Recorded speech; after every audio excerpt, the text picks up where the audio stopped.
process? Yes. So do the magnets dull the other ones? They do. Okay, so you can focus on just one.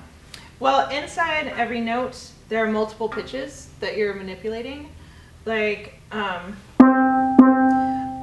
the note that you hear, we call the fundamental, but there's also an octave, and that they move separate from each other.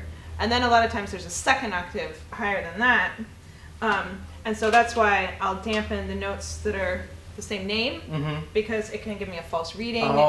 It can mess with my ears. But then there's always a note on the side that we call a harmonic. Okay, so that's why you're hitting it in different places. You're tuning those different pieces of it. Yeah. So like that's a G on the side.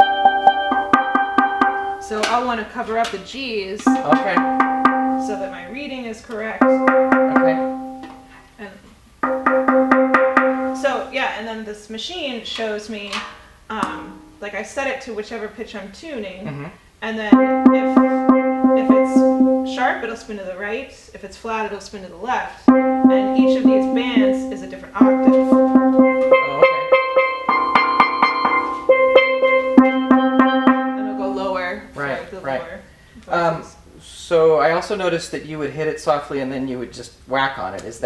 Are you adjusting things at that point? I'm kind of testing things, like to make sure, because after I tune a band, I want it to stay in tune. I want it to be stable for as long as possible.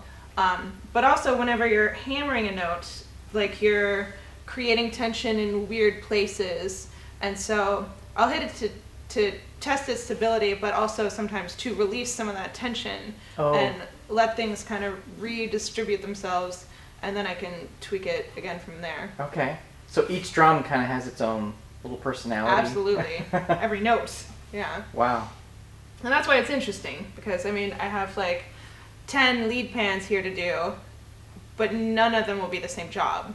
Okay. You know, it's all a bunch of different math problems in here, and it's always different. Wow. Every single note. That's great. Yeah. All right. Thank you. Yeah, of course.